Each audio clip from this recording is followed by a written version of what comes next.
સ્વાગત છે તમારું અમારી યુટ્યુબ ચેનલમાં। તો સવારમાં હવે નાસ્તો કરવા બેઠા છે અને તો જો નાસ્તામાં શું છે, ચા ચીલા છે બેસનના, ચણના બોર્નવિટા અને શાનભાઈ થઈ ગયા છે બીમાર, હે ને?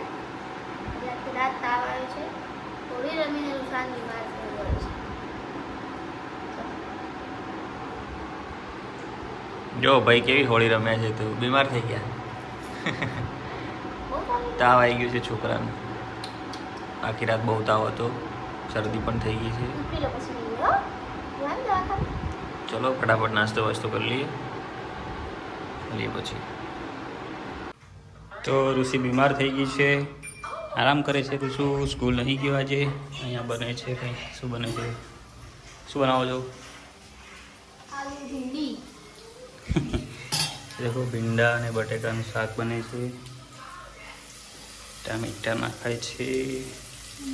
ઓકે ચલો ફટાફટ બનાવી દો, ટાઈમ થઈ ગયો છે। ઓકે નોકરી ચલો ફટાફટ બનાવી દો। સરસ મજાનું જમવાનું રેડી થઈ ગયું છે। જમવામાં બટેકા ભીંડી ટામેટાનું શાક, છાશ ઠંડી રોટલી। તો ચાલો આપણે રૂસાનને ખવડાવી દઈએ, દવા પીવડાવી દઈએ। આ તો રૂસાનભાઈને ફૂલ સેવા કરવી પડશે આપણે, કારણ કે તબિયત સારી નથી એમ। ચાલો આજ તો સેવા ચાકરી કરશું રૂસાનભાઈની। ચાલો ફટોફટ જમી લઈએ।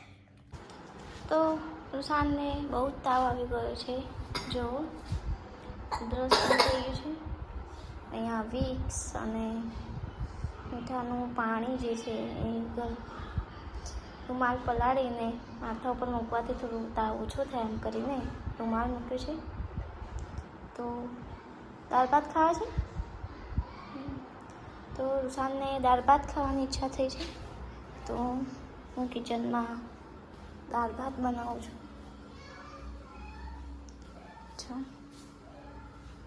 અહીંયા જો ભાત થઈ ગયા છે સરસ મજાના, થોડીક જ વાર છે। અહીંયા દાળ બાફી દીધી છે, તો દાળ વઘારી લઉં। ભાત આપણે રેડી છે, જો નાના કુકરમાં ભાત 2 જણ માટે કુકર બરોબર છે। તો ચાલો આજે ચણાની અને મગની દાળ બનાવવાની છે, કારણ કે રૂસાનને મોઢાની અંદર પણ આમ નાની જેવું ફોલ્લી જેવું થઈ ગયું છે, તેથી રૂસાનને ખાવામાં પ્રોબ્લેમ થાય છે। તો દાળ ભાત ખાય તો ફટોફટ એને સારું થઈ જાય અને ફટોફટ ઉતરી પણ જાય એના માટે। તો ચાલો એ જ બનાવશું દાળ ભાત, હા।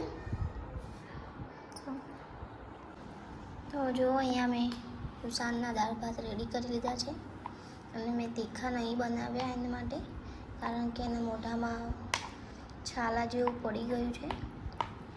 અને આમાં પણ મેં ઘી નાખી દીધું છે, કારણ કે ઘી થોડુંક સારું લાગે એના મોઢામાં એમ કરીને।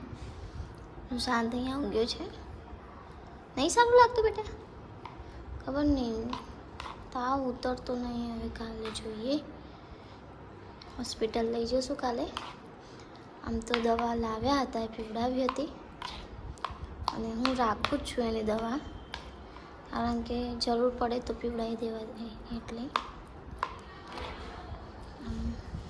કાલે જોઈએ। હવે સારું થઈ જાય તો બરાબર, નહીં થાય તો પછી લાવશું દવા।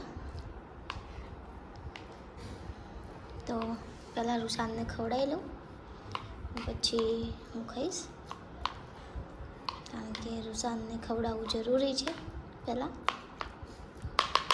કેમ કે બીમાર થાય એટલે છોકરાઓ જાતે ખાય નહીં અને થોડું નાટક કરે, થોડું જીદ પણ કરે, તેમને પોસલાઈને પંપાઈને ખવડાવવું પડતું હોય છે, એટલા માટે તો પહેલાં એને ખવડાવી દઉં અને પછી હું ખાઈશ।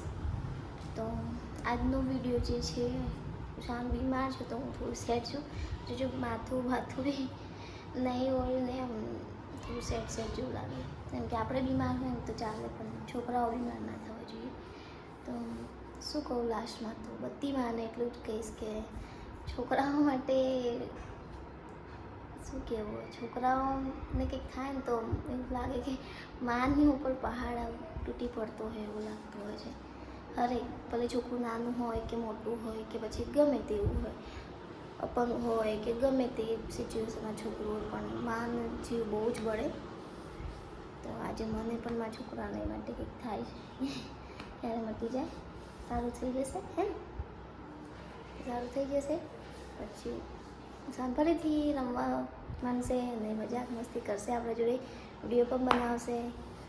તો ચાલો, વિડીયો આજનો જો થોડું સારું લાગ્યું હોય તો લાઈક કરજો, શેર કરજો અને કમેન્ટ કરવાનું ન ભૂલતા અને સબસ્ક્રાઈબ કરજો. તો બસ લાસ્ટમાં જય શ્રી કૃષ્ણ. તો મળશું હવે નવા વિડીયોની સાથે, જય શ્રી કૃષ્ણ. બોલો બેટા.